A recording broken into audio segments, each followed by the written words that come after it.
Hi all, അസ്സലാമു അലൈക്കും. Welcome back to Silnas kitchen. ഇന്നത്തെ റെസിപ്പി നല്ലൊരു വെറൈറ്റി ടേസ്റ്റി ആയിട്ടുള്ള അടിപൊളി ഈവനിങ് സ്നാക്സിൻ്റെ റെസിപ്പിയാണ്. നോമ്പ് സമയത്തും അല്ലാത്തപ്പോഴൊക്കെ ട്രൈ ചെയ്യാൻ പറ്റിയ ഒരു കിഡിലൻ ടേസ്റ്റി ആയിട്ടുള്ള ഒരു ഈവനിങ് സ്നാക്സിൻ്റെ റെസിപ്പിയാണ്. കുട്ടികൾക്കും വലിയവർക്കൊക്കെ ഒരുപാട് ഇഷ്ടമാവും. അതുപോലെ തന്നെ എത്ര കഴിച്ചാലും മടുപ്പ് വരില്ല. ചിക്കൻ വെച്ചിട്ടാണ് ഈ ഒരു സ്നാക്സ് തയ്യാറാക്കി എടുത്തിട്ടുള്ളത്. പുറമേ നല്ല ക്രിസ്പിയും അകം നല്ല സോഫ്റ്റ് ആയിട്ടാണ് ഇരിക്കുന്നത്. അപ്പോൾ ഇതെങ്ങനെയാണ് തയ്യാറാക്കുന്നതെന്ന് അറിയാനായിട്ട് വീഡിയോ സ്കിപ്പ് ചെയ്യാതെ മുഴുവനായിട്ടൊന്ന് കണ്ടു നോക്കണേ. റെസിപ്പിയിലോട്ട് കടക്കുന്നതിന് മുമ്പായി സിൽനാസ് കിച്ചൺ ചാനൽ ആദ്യമായിട്ട് കാണുന്നവരാണെങ്കിൽ പ്ലീസ് ഒന്ന് സബ്സ്ക്രൈബ് ചെയ്തേക്കണേ.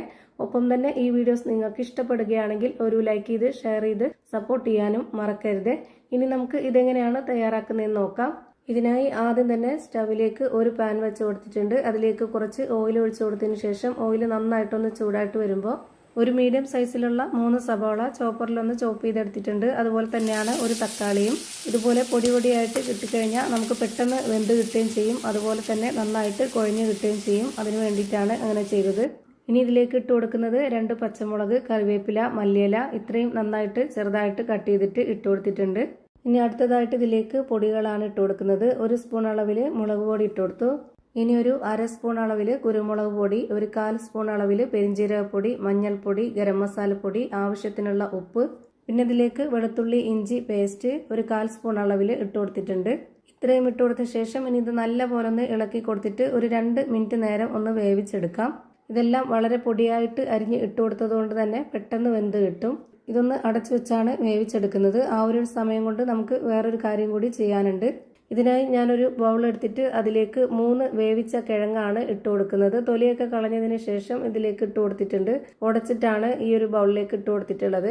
ഇനി ഇതിലേക്ക് ഇട്ട് കൊടുക്കുന്നത് ഗോതമ്പ് പൊടിയാണ്. മൈദയിൽ വേണമെങ്കിലും ചെയ്തെടുക്കാവുന്നതാണ്. 250 ml കപ്പിന്റെ അളവിൽ 1.25 കപ്പ് അളവിലുള്ള ഗോതമ്പ് പൊടിയാണ് ഞാൻ ഇതിലേക്ക് ഇട്ട് കൊടുക്കുന്നത്.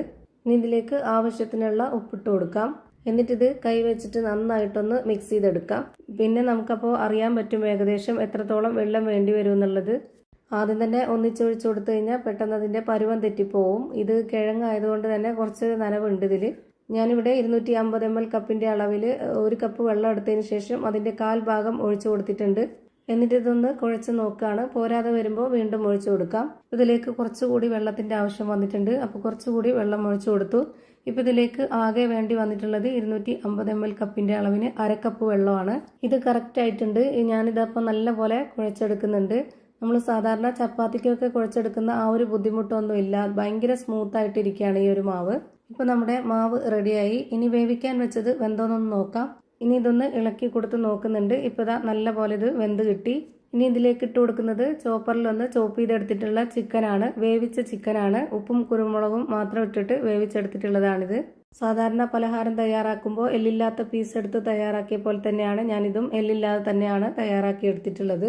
വേവിച്ച ചിക്കൻ മിക്സഡ് ജാറിലിട്ടിട്ടൊന്ന് പൊടിച്ചെടുത്തിട്ട് ഇതിലേക്ക് ഇട്ട് കൊടുത്താലും മതി. ഇനി ഈ ഒരു ചിക്കനിൽ ഈ മസാലയൊക്കെ ഒന്ന് പിടിക്കാനായിട്ട് 1 മിനിറ്റ് നേരം ഇതൊന്ന് അടച്ചു വെച്ച് വേവിച്ചെടുക്കാം. വെന്ത ചിക്കൻ ആയതുകൊണ്ട് ഇനി അധികം ഇട്ട് വേവിക്കണമെന്നില്ല. പെട്ടെന്ന് തന്നെ വെന്ത് കിട്ടും. ഇപ്പോൾ ദാ റെഡിയായി കിട്ടിയിട്ടുണ്ട്. ഇനി ഇതിൻ്റെ ഫ്ലെയിം ഓഫ് ചെയ്ത് കൊടുക്കാം. അടുത്തതായി ഇതുപോലൊരു ബോർഡ് എടുത്തതിന് ശേഷം അതിലേക്ക് കുറച്ച് പൊടി ഇട്ട് കൊടുക്കുന്നുണ്ട്. ഗോതമ്പ് പൊടി തന്നെയാണ് ഇട്ട് കൊടുത്തിട്ടുള്ളത്. പിന്നെ നമ്മൾ കുഴച്ച് വെച്ചിരുന്ന ആ ഒരു മാവ് എടുത്തിട്ട് ഇതുപോലെ 2 ആക്കിയിട്ടൊന്ന് കട്ട് ചെയ്യുന്നുണ്ട്. ഇനി ഈ ഒരു മാവ് ഇതുപോലെ ഒന്ന് ഉരുട്ടിയെടുക്കുന്നുണ്ട്. രണ്ടും ഒരേ വലിപ്പത്തിലാണ് റെഡിയാക്കി വെച്ചിരിക്കേണ്ടത്. ഇനി അതിലൊരെണ്ണം എടുത്ത് ഇതിലേക്ക് തിരിച്ചും മറിച്ചൊക്കെ പൊടി ഇട്ട് കൊടുത്തതിന് ശേഷം ഇതൊന്ന് കൈ വെച്ചിട്ട് തന്നെ ഒന്ന് പരത്തണം. മാവ് അത്രയും നല്ല സോഫ്റ്റ് ആയിട്ടിരിക്കുന്നതുകൊണ്ട് പെട്ടെന്ന് തന്നെ ഇത് പരന്ന് കിട്ടും. അതുപോലെ നമ്മുടെ കയ്യിൽ ഒട്ടിപ്പിടിക്കാതിരിക്കാനാണ് തിരിച്ചും മറിച്ചൊക്കെ പൊടി ഇട്ട് കൊടുത്തിട്ടുള്ളത്.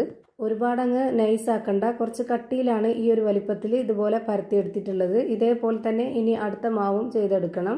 ഇനി നമ്മൾ ഇതിലേക്ക് കൂട്ട് വെച്ച് കൊടുക്കുന്നുണ്ട്. അപ്പോൾ 4 ആയിട്ടാണ് വെച്ച് കൊടുക്കുന്നത്. അതിനുവേണ്ടി ചെറുതായിട്ടൊന്ന് ഇതുപോലെ വരഞ്ഞു കൊടുക്കുന്നുണ്ട്.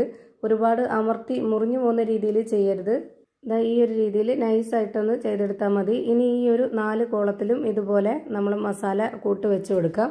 കുറച്ചധികം ഇപ്പോൾ ഇതിൽ വെച്ച് കൊടുത്തിട്ടുണ്ട്. ഇനി വേണമെന്നുള്ളവർക്ക് ചീസും കൂടെ ഇട്ട് കൊടുക്കാവുന്നതാണ്. ഞാനിപ്പോൾ ഇതിലേക്ക് കുറച്ച് മൊസറല്ല ചീസ് ഇട്ട് കൊടുക്കുന്നുണ്ട്. അത് ഇഷ്ടമുള്ളവർ ഇട്ട് കൊടുത്താൽ മതി, അല്ലാത്തവർക്ക് സ്കിപ്പ് ചെയ്യാം. ഇനി നേരത്തെ മാറ്റി വെച്ചിരുന്നതിൽ നിന്നും ഒരു മാവും കൂടെ എടുത്ത് ഇതിന് മുകളിലേക്ക് ഇട്ട് കൊടുത്തിട്ട് കൈ വെച്ചിട്ട് ഇതുപോലെ ആദ്യം നന്നായിട്ട് കറക്റ്റ് ആകൃതിയിൽ ഒന്ന് പ്രസ് ചെയ്ത് കൊടുക്കുക. ഫില്ലിങ്സ് എല്ലാം പുറത്തു പോവാത്ത രീതിയിൽ ഒന്ന് പ്രസ് ചെയ്ത് കൊടുത്തതിന് ശേഷം പിന്നെ ഒന്ന് കട്ട് ചെയ്തെടുക്കാം. ആദ്യം നമ്മൾ വരഞ്ഞു വെച്ചിരുന്ന ആ ഒരു രീതിയിൽ ഒന്ന് കട്ട് ചെയ്തെടുക്കുന്നുണ്ട്. ഇതുപോലെ തന്നെ ഈ ഒരു രീതിയിൽ തന്നെ ചെയ്തെടുക്കണമെന്നൊരു നിർബന്ധമില്ല. നിങ്ങൾക്ക് ഇഷ്ടമുള്ള ഏത് രീതിയിൽ വേണമെങ്കിലും ചെയ്തെടുക്കാവുന്നതാണ്. ഞാനിപ്പോൾ ഈ ഒരു ഷേപ്പിലാണ് ഇത് റെഡിയാക്കി എടുക്കുന്നത്. ഇങ്ങനെ ചെയ്തെടുക്കുമ്പോൾ കാണാൻ നല്ല ഭംഗിയുണ്ടാവും. അതുപോലെ നമ്മുടെ വീട്ടിൽ വരുന്ന ഗസ്റ്റുകൾക്കായാലും കുട്ടികൾക്കായാലും കാണുമ്പോൾ ഒരു കൗതുകമൊക്കെ തോന്നും, കഴിക്കാനും തോന്നും. ഇപ്പോൾ ഞാനിതിൻ്റെ ഈ ഒരു 3 സൈഡും ഇതുപോലെ ഫോർക്ക് സ്പൂൺ വെച്ചിട്ടൊന്ന് ഡിസൈൻ ചെയ്ത് കൊടുത്തിട്ടുണ്ട്. ഇതേപോലെ തന്നെ എല്ലാം ചെയ്ത് മാറ്റിയിട്ടുണ്ട്. ഇനി ഒരു പാൻ ചൂടാക്കിയതിന് ശേഷം അതിലേക്ക് കുറച്ച് ഓയിൽ ഒഴിച്ചു കൊടുത്തിട്ട് ഇതുപോലെ ഓരോന്ന് ഇട്ട് കൊടുത്തിട്ട് ഫ്രൈ ചെയ്തെടുക്കുന്നുണ്ട്. ഒരുപാട് ഓയിൽ ഒഴിച്ചു കൊടുക്കരുത്. ഒരുപാട് ഓയിൽ ഒഴിച്ചു കൊടുത്തു കഴിഞ്ഞാൽ അതിൻ്റെ ഫില്ലിങ്സ് ഒക്കെ പുറത്തു പോവുകയും ചെയ്യും. അത് പൊട്ടിപ്പോയി അതിൻ്റെ ഷേപ്പൊക്കെ വിട്ടുപോകും.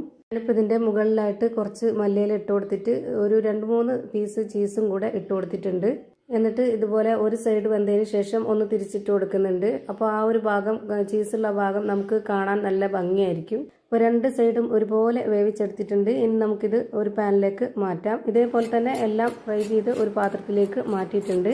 ഇതിൻ്റെ പുറം ഭാഗം എത്രത്തോളം ക്രിസ്പി ആണെന്നുള്ളത് ഞാനിപ്പോൾ കാണിച്ചു തരാം. ഇത് കേൾക്കുമ്പോൾ തന്നെ നിങ്ങൾക്ക് മനസ്സിലാവുന്നുണ്ടാവും. പിന്നെ ഇതിൻ്റെ അകം എങ്ങനെയാണ് ഇരിക്കുന്നതെന്ന് അറിയാനായിട്ട് ഞാൻ ഇതുപോലെ കട്ട് ചെയ്ത് കാണിക്കുന്നുണ്ട്. നല്ല ഫില്ലിങ്സോടുകൂടി നല്ല അടിപൊളിയായിട്ട് സോഫ്റ്റ് ആയിട്ടിരിക്കുന്ന ഒരു അടിപൊളി പലഹാരമാണ്. ഇതിൻ്റെ അകം കഴിക്കുമ്പോൾ ഭയങ്കര സോഫ്റ്റാണ്. അപ്പോൾ ഇത്രയേ ഉള്ളൂ ഇന്നത്തെ വീഡിയോ. വീഡിയോ ഇഷ്ടമായാൽ ലൈക്ക് ചെയ്യാനും കമൻറ്റ് ചെയ്യാനും ഷെയർ ചെയ്യാനും മറക്കരുത്. പുതിയൊരു വീഡിയോയുമായി വീണ്ടും വരും. Thank you for watching.